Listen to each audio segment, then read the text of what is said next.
Hello friends, कैसे हैं आप? Welcome to my YouTube channel NCERT network. So आज है हमारा lecture number 2 related to high court. And आज हम करेंगे इसका second part start. So far हमने इसके 15 क्वेश्चन किए। आज 16 क्वेश्चन से शुरू करेंगे। सो एंड तक हमारे साथ रहे। फर्स्ट क्वेश्चन, पहला क्वेश्चन आज का ये है, व्हाट इज़ अपील? अपील क्या होती है? देखिए, हम जो भी ये क्वेश्चंस पढ़ रहे हैं ये हाई कोर्ट टर्मिनोलॉजीज है। सॉरी, हाई कोर्ट नहीं, ये कोर्ट टर्मिनोलॉजीज है। Court terminologies. सो अपील क्या होती है? अपील देखिए क्या होती है। अपील होती है, अपील अगर आप देखिए आपको पता भी नहीं एट टाइम्स। देखिए कुछ क्वेश्चन ऐसे होते हैं, अगर आपको पता नहीं है आप उनके लिटरल मीनिंग से आप उन क्वेश्चन को अटेम्प्ट कर सकते हैं, बहुत विद एन ईज कर सकते हैं। जैसे अपील का मतलब होता है रिक्वेस्ट। भाई एक रिक्वेस्ट है आपसे, यूजुअली कहते हैं तो अपील रिक्वेस्ट है to a higher court to review the lower court decision. Appeal होती है, देखिए कब करते हैं। देखिए आप लोअर कोर्ट गए, आपका कोई केस था एंड वहाँ से कोई डिसीजन है, आप उस डिसीजन से सेटिस्फाई नहीं है, तो आप क्या कहते हैं, आप हायर कोर्ट जाते हो, ठीक है। तो इसे कहते हैं अपील। अब देखिए इंडिया में सिस्टम क्या है, इंडिया में सिस्टम क्या है, इंडिया में सिस्टम क्या है। इंडिया में जो जुडिशरी है ना, जुडिशरी वो इंटीग्रेटेड है, इंटीग्रेटेड, ठीक है। इंटीग्रेटेड जुडिशरी होने से क्या है, सबसे ऊपर है एपेक्स, टॉप पे जो है ना, टॉप सुप्रीम कोर्ट, उसके नीचे है हाई कोर्ट, उसके नीचे है डिस्ट्रिक्ट कोर्ट या सबऑर्डिनेट कोर्ट। तो अगर आप सबऑर्डिनेट कोर्ट में गए या हाई कोर्ट में गए, कोई डिसीजन वहाँ पर कोई डिसीजन ऐसा है जिससे आप सेटिस्फाई नहीं है, तो आप हाई कोर्ट जा सकते हो। अगर सेम वहाँ पर भी आप हाईएस्ट अपील जा सकते हो, highest court of appeal supreme court जा सकते हो, वहाँ जो डिसीजन है वो फाइनल है। हाँ, एट टाइम्स क्या है कि अब वो अलग चीज़ है कि अगर सुप्रीम कोर्ट ने कोई डिसीजन लिया है, आप उसको चैलेंज नहीं कर सकते, but you can file A petition कि आप इसको रिव्यू कीजिए, जो आपने ये दिया है आप इसको रिव्यू कीजिए, ठीक है। सो ये अपील होता है, appeal. Appeal a request to the higher court, high court a request है हायर कोर्ट, हाई कोर्ट नहीं, ये हायर कोर्ट है to review lower court decision, ठीक है। ओके। कंटेप्ट ऑफ कोर्ट क्या होता है? देखिए कंटेप्ट ऑफ कोर्ट, डिसरेस्पेक्टिंग और डिसओबेइंग द कोर्ट अथॉरिटी। जब आप डिसरेस्पेक्ट करते हो ना या डिसओबे करते हो कोर्ट की अथॉरिटी को, तो इसे कंटेम्प्ट कहते हैं, बेइज्जती करना कोर्ट की, ठीक है। सो ये कैसे हो सकती है? आप कोर्ट का मानेंगे नहीं, ठीक है। कोर्ट ने आपको ऑर्डर किया, आपको 6 तारीख को आना है, आप नहीं आते, आप कंटिन्यूसली आपको कोर्ट जाना है। सपोज आपने कोई केस फाइल किया, आपको 2 तारीख को जाना है, 5 तारीख को, 6 तारीख को, आप कंटिन्यूसली मिस करते जा रहे हो, तो कोर्ट क्या करेगा, आपको सेंड करेगा, आप कोर्ट का टाइम ज़ाया कर रहे हैं, या कोर्ट में आपने ऐसा कुछ किया जिससे कोर्ट का टाइम ज़ाया हुआ, या आपने प्रेसिडिंग्स रुक गई कोर्ट की, तो उसे कहते हैं क्या, कंटेम्प्ट ऑफ कोर्ट, जिसमें आता है डिसरेस्पेक्ट है और डिसओबेइंग द कोर्ट अथॉरिटी। और मैंने पर्सन कब होता है, जब एक बंदा डिसरेस्पेक्ट करता है किसी चीज़ को और ओब्स्ट्रक्शंस कोर्ट की प्रेसिडिंग रोकी जा सकती है या रुक जाती है, उससे इफेक्ट हो जाती है एंड लीड टू पेनल्टीज। इससे क्या रिजल्ट होगा फिर, अगर आप कंटेम्प्ट, आपको पेनल्टी लग सकती है और आपको जेल भी हो सकती है। सो मिसट्रायल क्या होता है? देखिए मिसट्रायल होता है a trial that is invalid due to the error और मिसकंडक्ट। मिसट्रायल, मिसट्रायल क्या हो सकता है? मिसट्रायल देखिए, मैंने आपको पहले भी ये चीज़ बताई, कुछ क्वेश्चंस आप अटेम्प्ट कर सकते हो without even knowing their meaning. आपने बिना पढ़े हुए आप दे सकते हो, just looking the word mistrial. Trial को मिसकंडक्ट हुआ, mis stand is for very unfortunate, bad के लिए यूज़ होता है। So a trial that is invalid, invalid देखिए मिस ट्रायल एक इनवैलिड है और ट्रायल होता है। क्यों, रीजंस क्या होता है क्यों होता है invalid? Due to the error और मिसकंडक्ट की वजह से। ट्रायल को ऐसे, सपोज किसी पे ट्रायल चल रहा है, किसी पे केस चल रहा है कोई, अब इस पे ट्रायल चल रहा है, अब इसको ऐसे कंडक्ट किया गया अनफेयर तरीके से, तो इसको कहा जाता है कि मिसकंडक्ट है, ये मिस ट्रायल है, ठीक है। The mistrial happens when a trial is declared invalid due to procedural errors, biases or the hung jury। ये चीज़ें मैंने आपको भाई देखिए, बायसनेस, आप एक पार्टी को सपोर्ट कर रहे हैं, ठीक है, या प्रोसीजर गलत तरीके से हुआ है, बाकी सारी चीज़ें, इसे कहते हैं मिसट्रायल। अब मिसट्रायल के बाद समन्स, दूसरी चीज़ है समन्स। क्या होती है? देखिए समन्स क्या होती है, समन्स होती है ये, एक सेकंड, देखिए समन्स क्या होती है, ये एक लीगल डॉक्यूमेंट होता है, ठीक है, notifying a defendant of a lawsuit and requiring their appearance in the court. देखिए समन क्या होता है, देखिए कोई बंदा गया कोर्ट में, उसने, देखिए ये दो दो चीज़ें होती है, एक होती है एफआईआर, दूसरा होती है कंप्लेंट। अगर आप पुलिस हाउस गए, अगर आप पुलिस हाउस या स्टेशन गए तो आप यहाँ पर एफआईआर कर, लेकिन अगर आप कोर्ट में जाते हो आप कंप्लेंट करते हो। जब आपने कोर्ट में कंप्लेंट की तो आप प्लेंटिफ हो गए, आपने किसी के खिलाफ की, वो डिफेंडेंट हो गया। समझ रहे हो आप मेरी बात? आप डिफेंडेंट को कैसा पता चलेगा कि मुझ पे केस, किसी बंदे ने मुझ पे केस किया, लॉ सूट किया है, सो उसको कोर्ट भेजेगा समन। क्या भेजेगा? समन। तो समन क्या होता है, ये एक लीगल डॉक्यूमेंट होता है, ठीक है, नोटिफाइंग डिफेंडेंट को नोटिफाई किया जाता है of a lawsuit and requiring their appearance in the court. भाई आपको कोर्ट में पेशी देनी है, ठीक है, ओके।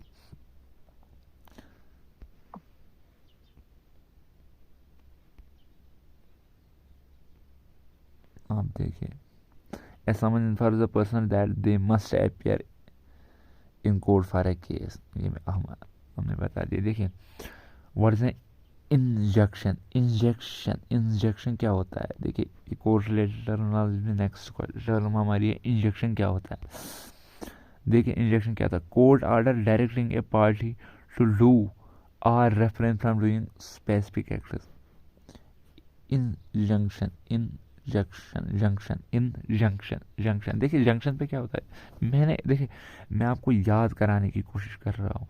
देखिए जंक्शन, देखिए आपने सुना है यहाँ पर ये जंक्शन है, यहाँ से एक रोड आ रही है, यहाँ से एक ये यहाँ पर जंक्शन में आप क्या देखोगे ना, आप मूवमेंट क्या हो जाती है ना, मूवमेंट धीमी हो जाती है, स्लो हो जाती है। तो कह सकते हैं यहाँ पर रुक जाते हैं, स्टॉप करते हैं समझने के लिए। तो इन द सेम वे इन इन समझो आप ये करते हैं ना यूज़ हम, इन यहाँ पर, in this place, in that place, so वैसे इन जंक्शन पे क्या होता है, रेफरेन यहाँ पर रुक जाती है, refrain from doing specific action. जैसे यहाँ पर क्या करते हैं, आप यहाँ तेज़ नहीं चल सकते, आपको स्लोली चलना है, आपको लाइटें देखनी है। अभी ट्रैफिक लाइट्स मुझे आने के लिए बोल रही है, जाने के लिए बोल रही है, कितने टाइम रुकना है। So in the same way injunction जो होता है, इंजेक्शन क्या होता है, ये कोर्ट ऑर्डर करता है directing specific party, directing a party या किसी specific party to do or, ये करना है, ये नहीं करना है, रेफरेंस क्या चीज़ें करनी है, क्या चीज़ें नहीं करनी है, ठीक है, okay. A court order directing a party, ये तो पता है। देखिए an injection is a court order है, ठीक है, दैट कैन इधर रिक्वायर आर, एक तो ये बोल सकता है तुम ये करो, और प्रोहिबिट तुम ये मत करो, specific action to prevent harm, ताकि नुकसान ना हो किसी बंदे का। पैरोल क्या होता है, पैरोल, देखो पैरोल क्या होता है, पैरोल मैंने पहले भी बोला है, रिलीज होता है ये प्रिजनर का, release of a prisoner before completing there sentence under supervision. ये हमने पहले भी किया हुआ, वहाँ पर पता नहीं कौन सी टर्म थी, आई फॉरगेट दैट। आप देख लेना, वो पिछले पिछले वाले वीडियो में मैंने इसकी बात की है। देखिए पैरोल क्या होता है, पैरोल होता है, देखो प्रिजनर का क्या हो जाना है, release of a prisoner before completing their sentence under supervision, ये भी सुपरविजन। देखिए अगर किसी केस कोई केस चल रहा है, ये उसके अंदर अपना टाइम काट रहे जेल में, सो इसको पहले ही छोड़ दिया जाता है, ठीक है, विद सुपरविजन, इसमें नज़र रखी जाती है, may be wearing A bands, electronic bands और समथिंग एल्स, आप ये नहीं कर सकते वो, तो इसे पैरोल कहते हैं, ठीक है। A prisoner to serve the remainder of their sentence outside jail under supervision, outside, ये देखिए ये important, serve the remainder of their sentence. अब इनको सब कुछ 4 साल की सेंटेंस, इसने 3 साल जेल के अंदर, अब इसको 1 साल बाहर बोला, आप ये जो आपका बचा हुआ है रिमाइंडर सेंटेंस जो बचा हुआ है 1 साल, ये आप बाहर दे सकते हो, बट अंडर सुपरविजन, इसे पैरोल कहते हैं।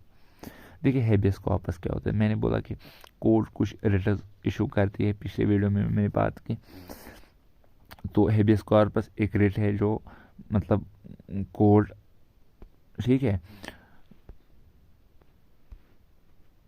ओके। देखिए हेबियस कॉर्पस क्या होता, क्या है हेबियस कॉर्पस होता है legal order requiring a person to be brought before a जज। देखिए लीगल ऑर्डर होता है requiring a person to be brought before a जज। ये बोलता है कि किसी भी, हेबियस मीन्स होता है बॉडी, नहीं हेबियस प्रोवाइड, कॉर्पस होता है बॉडी, बॉडी को पेश करना, ठीक है। सो हेबियस कॉर्पस क्या करता है, ये इलीगल डिटेन से सेव करता है, ठीक है, इलीगल डिटेन से बचाता है। किसी को इलीगली डिटेन किया भाई क्यों लगाया कि कोर्ट करेगा प्रोवाइड हेबियस कॉर्पस रीड करेगा तो बोलेगा भाई आपने इसको क्यों बंद करके रखा है, इसको छोड़ दो, मेरे पास लाओ इसको, ठीक है। तो हेबियस कॉर्पस आएगा। देखिए habeas corpus is a fundamental right आता है, अंडर आर्टिकल 32 के अंदर आता है, assuring that a person is not unlawfully detain without a court order, इसको अनलॉफुली किसी ने डिटेन ना किया हुआ हो। प्राइमा फेशी क्या होता है, प्रिमा फेशी एविडेंस क्या होता है। देखिए प्रिमा फेशी एविडेंस बहुत अच्छी टर्म, इंपॉर्टेंट टर्म है। प्रिमा फेशी एविडेंस क्या होता है, देखिए evidence that is sufficient to establish a fact unless disproven. Evidence that is sufficient, कोई एविडेंस वो काफ़ी है किस लिए, ताकि आप एस्टैब्लिश करोगे किसी फैक्ट्स को, अनलेस डिस्प्रूवन, जब तक वो डिस्प्रूव ना हो। जब देखिए अब देखिए कुछ चीज़ें आपको समझ नहीं होगी, उनको एक्सप्लेन नहीं किया जा सकता, टाइम बहुत कम है। अगर हम हर एक चीज़ को एक्सप्लेन करने लगे तो ये फिर बहुत लेक्चर बड़ा हो जाएगा। तो यहाँ पर समझिए, देखिए प्राइमा फेशिया क्या होता है, प्रिमा फेशिया क्या होता है, prima facie evidence, it is a type of evidence जिसमें क्या होता है, जिसकी ये सफिशिएंट होता है, ये खुद में ही सफिशिएंट होता है, इट इज़ एनफ, किस चीज़ के लिए काफ़ी है, ताकि आप एक एस्टैब्लिश करोगे, एक फैक्ट को एस्टैब्लिश करोगे। देखिए सपोज बोल रहा हूँ मैं आपको, सपोज देखिए एग्जाम्पल से समझ लो आप। देखिए प्रिमा फेशिया एविडेंस क्या होता है, प्रिमा फेशिया,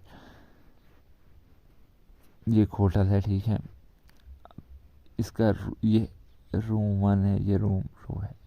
अब ठीक है स्टोरी 1 समझो, स्टोरी 1 है, ये स्टोरी 2 है।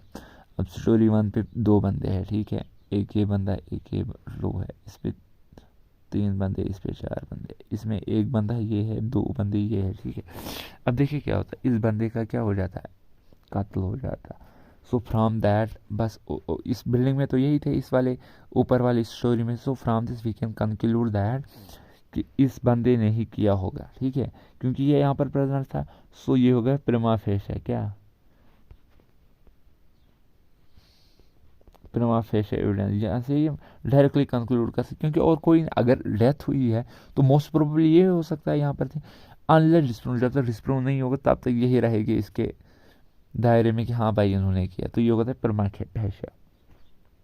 Prima facie evidence is enough to prove a case unless countered by strong evidence, जब तक कोई और एविडेंस ना हो, ठीक है।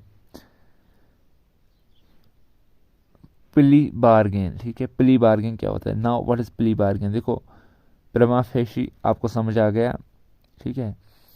तो अब उसके बाद है प्ली बार्गेन। देखिए एक एग्रीमेंट हो, देखिए क्या होता है, नहीं क्या ये होता है an agreement where the defendant pleads guilty to a lesser charge, a formal request for a jury trial, a defendant refusing testify, a lawyer's argument in court। देखिए ये एक एग्रीमेंट होता है, क्या होता है, एग्रीमेंट होता है जहाँ पर डिफेंडेंट देखिए जिसके खिलाफ केस किया गया pleads guilty to be a lesser charge, ठीक है, लेसर चार्ज पे उसको क्या प्लीड गिल्टी का। यहाँ से आपको बहुत अच्छे से समझ आ जाएगा, a plea bargain allows the defendant to admit guilt in exchange of a lesser punishment avoiding a full trial.